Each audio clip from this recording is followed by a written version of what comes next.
So here we are going to discuss how to calculate the value of the firm using net income approach. അപ്പോൾ net income approach എന്താണെന്നൊക്കെ last വീഡിയോയിൽ discuss ചെയ്തിട്ടുണ്ടായിരുന്നു. നമുക്കത് use ചെയ്തൊരു problem ചെയ്യാം. Problem ഇതാണ്. നമ്മൾ എന്താ ചെയ്യാൻ പോകുന്നത്?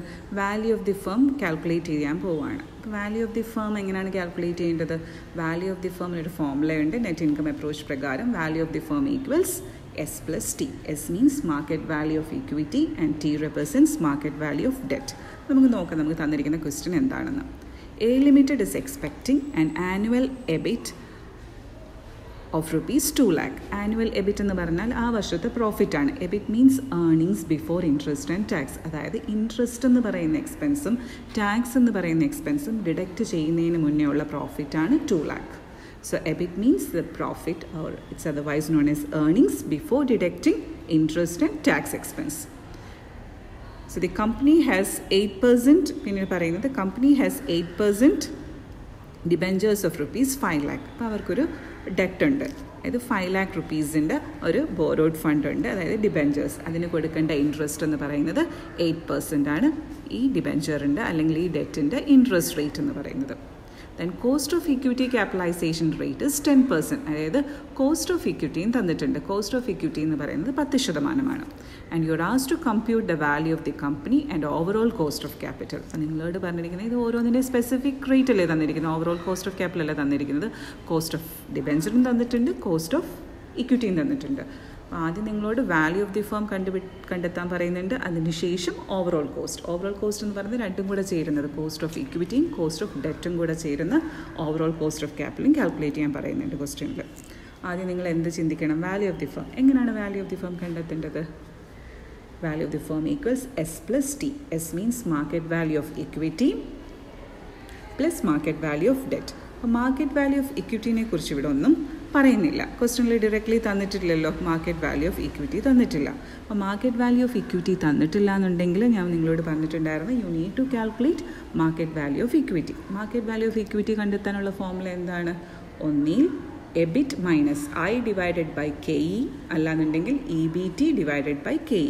EBT means earning before tax.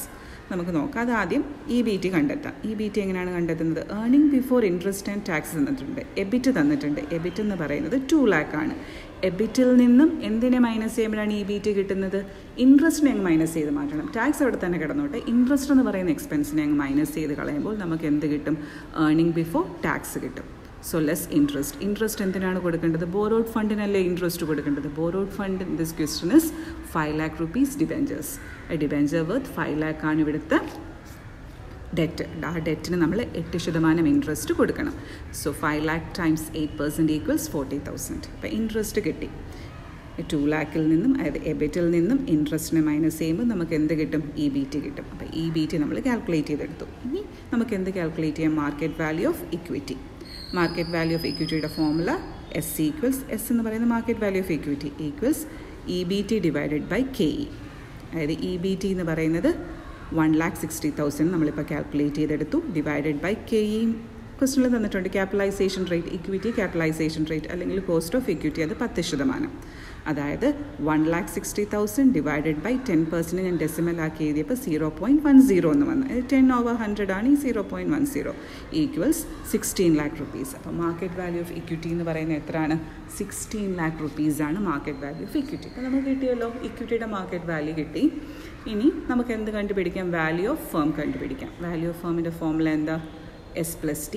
S represents market value of equity. അതിപ്പോൾ നിങ്ങൾ കാൽക്കുലേറ്റ് ചെയ്തു. 16 lakh plus market value of debt. ഡെറ്റിൻ്റെ മാർക്കറ്റ് വാല്യൂ എത്രയാണ് തന്നിട്ടുണ്ടല്ലോ. ഡെറ്റിൻ്റെ ടോട്ടൽ എമൗണ്ട് എത്രയാണെന്ന് ക്വസ്റ്റനിൽ പറയുന്നില്ലേ? Debt here is debenture. ഡിബെഞ്ചറിൻ്റെ ടോട്ടൽ വാല്യൂ എന്ന് പറയുന്നത് 5 lakh rupees ആണ്. So value of firm equals 16 lakh plus 5 lakh. That's equal to rupees 21 lakh. So the value of the firm is 21 lakh rupees. കിട്ടിയല്ലോ. ഇക്വിറ്റിയുടെ price തന്നിട്ടില്ലായിരുന്നു, അതുകൊണ്ട് നമ്മളതിനെ calculate ചെയ്ത് market value of total market value of equity calculate ചെയ്തു. അതിനുശേഷം market value of debt ക്വസ്റ്റനിൽ directly തന്നിട്ടുണ്ടായിരുന്നു, അത് 5 lakh. അങ്ങനെ രണ്ടും കൂടെ കൂട്ടുമ്പം 21 lakh ആണ്. അപ്പോൾ വാല്യൂ ഓഫ് ദി ഫേം കണ്ടു. ഇനി ഒരു ക്വസ്റ്റനും കൂടെ ചോദിച്ചിട്ടുണ്ടായിരുന്നു, you are asked to calculate the overall cost of capital. Overall cost of capital കണ്ടുപിടിക്കാനുള്ള ഫോർമുല എന്താണ്? നമുക്ക് യൂസ് ചെയ്യാം. പണ്ട് വെയ്റ്റഡ് ആവറേജ് കോസ്റ്റ് ഓഫ് ക്യാപിറ്റലൊക്കെയാണ് നമ്മൾ പഠിച്ചത്. ഈ ഫോർമുല വെച്ച് നമുക്ക് ഓവറോൾ കോസ്റ്റ് ഓഫ് ക്യാപിറ്റലിനെ കണ്ടെത്താൻ പറ്റും. അതായത് EBIT divided by V into 100. അതായത് വാല്യൂ ഓഫ് ദി ഫേം ഉണ്ടെങ്കിൽ ഓവറോൾ കോസ്റ്റ് ഓഫ് ക്യാപിറ്റൽ കണ്ടെത്താനുള്ള ഫോർമുലയാണിത്. വാല്യൂ ഓഫ് ദി ഫേം ഇല്ലാന്നുണ്ടെങ്കിലാണ് നമ്മൾ വാക്ക് ഫോർമുല വെച്ച് നമ്മൾ ചെയ്തിട്ടുണ്ടല്ലോ. അപ്പം വാല്യൂ ഓഫ് ദി ഫേം ഉണ്ടെങ്കിൽ ഇതാണ് എളുപ്പം നമുക്ക് കാൽക്കുലേറ്റ് ചെയ്യാൻ. EBIT divided by V into 100. EBIT in this question is, EBIT എത്രയാണ് പറയുന്നുണ്ടല്ലോ ക്വസ്റ്റ്യനിൽ, EBIT is 2 lakh rupees divided by value of the firm എന്ന് പറയുന്നത് 21 lakh times 100. That is overall cost of capital is 9.5%. അതായത് നമ്മൾ ഈ 21 lakh rupees ആണ് raise ചെയ്തിരിക്കുന്നത് ഇക്വിറ്റി ഷെയർ വഴിയും ഡിബെഞ്ചർ വഴിയും. അതിൻ്റെ മാർക്കറ്റ് വാല്യൂ ആണ്.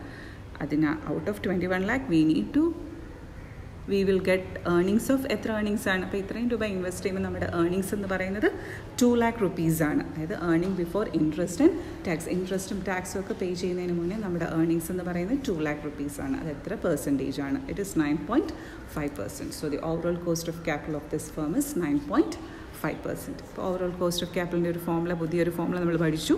എന്താണ് ഓവറോൾ കോസ്റ്റ് ഓഫ് ക്യാപിറ്റലിൻ്റെ formula? EBIT divided by V into 100. Then we will get the answer in, we can express the answer in percentage, cost of capital in percentage. 9.5% ആണ് cost of capital. Durand പറയുന്നത് ഇത്രയേ ഉള്ളൂ. Debt content കൂടുകയാണെന്നുണ്ടെങ്കിൽ cost of capital നമ്മളെ കൊണ്ട് കുറയ്ക്കാൻ സാധിക്കും എന്നാണ്. ഓവറോൾ കോസ്റ്റ് ഓഫ് ക്യാപിറ്റൽ കുറയ്ക്കാൻ സാധിക്കും എന്നാണ് ആര് പറയുന്നത്? ഡ്യൂറാൻഡ് പ്രപ്പോസ് ചെയ്തിരിക്കുന്നത്. ഓക്കെ, അപ്പോൾ ഇനി നമുക്ക് അടുത്തൊരു ക്വസ്റ്റ്യനിൽ ഈ സെയിം ക്വസ്റ്റ്യൻ തന്നെ ഡെറ്റ് കണ്ടൻറ്റ് കുറഞ്ഞാൽ ഓവറോൾ കോസ്റ്റ് ഓഫ് ക്യാപിറ്റൽ കുറയുമോ? കാരണം ഡ്യൂറാൻഡ് അങ്ങനെയാണ് പറയുന്നത്. ഡെറ്റ് കണ്ടൻറ്റ് കുറഞ്ഞാൽ എന്ത് കുറയുമെന്നാണ് ഡ്യൂറാൻഡ് പറയുന്നത്? ഓവറോൾ കോസ്റ്റ് ഓഫ് ക്യാപിറ്റൽ കുറയുമെന്നാണ് പറയുന്നത്. നമുക്ക് അടുത്ത ക്വസ്റ്റ്യനിൽ നോക്കാം. ഡെറ്റ് കണ്ടൻറ്റ് കുറഞ്ഞ് ഈ സെയിം ക്വസ്റ്റ്യൻ തന്നെ ഡെറ്റ് കണ്ടൻറ്റ് കുറച്ചാൽ ഓവറോൾ കോസ്റ്റ് ഓഫ് ക്യാപിറ്റൽ കുറയുമോ എന്ന് നമുക്ക് ചെക്ക് ചെയ്ത് നോക്കാം. ഓക്കെ, അപ്പോൾ ഇത് നിങ്ങൾ വർക്കൗട്ട് ചെയ്യണം, നല്ല രീതിയിൽ മനസ്സിലാക്കുക. ക്യാപിറ്റൽ സ്ട്രക്ചർ തിയറി എന്താണെന്ന് ഇപ്പം നമ്മൾ നെറ്റ് ഇൻകം അപ്രോച്ച് മാത്രമാണ് ഡിസ്കസ് ചെയ്തിരിക്കുന്നത്. അത് വലിയ ബുദ്ധിമുട്ടൊന്നുമില്ല മനസ്സിലാക്കാൻ. എന്താണ് ഡ്യൂറാൻഡ് പ്രപ്പോസ് ചെയ്തിരിക്കുന്നത്? നെറ്റ് ഇൻകം അപ്രോച്ചിൽ പറയുന്നത് എന്താണ്? നമ്മൾ ക്യാപിറ്റൽ സ്ട്രക്ചർ ഡിസൈൻ ചെയ്യാൻ നേരം value of the firm maximise ചെയ്യണമെങ്കിലും ഓവറോൾ കോസ്റ്റ് ഓഫ് ക്യാപിറ്റൽ കുറയ്ക്കണമെങ്കിലും നമ്മൾ ചെയ്യേണ്ട കാര്യം എന്താണ്? ആ പാറ്റേണിൽ ഡെറ്റ് കണ്ടൻറ്റ് കൂട്ടിയിട്ട് കൊടുക്കണം എന്നാണ്. ഡെറ്റ് കണ്ടൻറ്റ് കൂടുതൽ യൂസ് ചെയ്യണം എന്നാണ്. യൂസ് ചെയ്താൽ we will be able to maximise the value of the firm and we will be able to minimise the overall cost of capital എന്നാണ് ഡ്യൂറാൻഡ് പറയുന്നത്. പക്ഷേ കുറേ കണ്ടീഷൻസ് പ്രിവെയിൽ ചെയ്യണം. എന്തൊക്കെ കണ്ടീഷൻസ് ആണ് അല്ലെങ്കിൽ അസംഷൻസ് ആണ് അദ്ദേഹം പറയുന്നത്? കോർപ്പറേറ്റ് ടാക്സ് ഉണ്ടാവാൻ പാടില്ല. പിന്നീട് അദ്ദേഹം പറയുന്നത് risk perception of the investors does not change while increasing the debt content. Debt content കൂടുന്നതനുസരിച്ച് ഇൻവെസ്റ്റേഴ്സിൻ്റെ റിസ്ക് പെർസെപ്ഷൻ ഒന്നും എഫക്റ്റ് ചെയ്യാൻ പാടില്ല. അവർക്ക് ഒരു പേടി ഉണ്ടാവില്ലേ, ഡെറ്റ് കൂടിയാലും ദേ ആർ ഓക്കെ, അങ്ങനൊരു ഫീലിംഗ് ആയിരിക്കണം ഇൻവെസ്റ്റേഴ്സിന്. പിന്നീട് കോസ്റ്റ് ഓഫ് ഡെറ്റ് എപ്പോഴും എന്തിനേക്കാട്ടി കുറവായിരിക്കണം? കോസ്റ്റ് ഓഫ് ഇക്വിറ്റിയെക്കാട്ടി കുറവായിരിക്കണം. എങ്കിൽ മാത്രമേ അദ്ദേഹം പറഞ്ഞ തിയറി ആപ്ലിക്കബിൾ ആവുകയുള്ളൂ.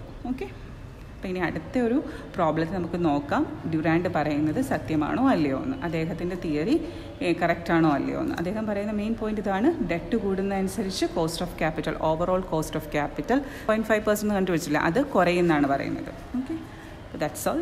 നമുക്കിനി അടുത്ത വീഡിയോയിൽ ഞാൻ എക്സ്പ്ലെയിൻ ചെയ്തു തരാം 2-3 പ്രോബ്ലംസും കൂടെ ഈ നെറ്റ് ഇൻകം അപ്രോച്ച് വെച്ചുകൊണ്ടുള്ള. Okay, thank U.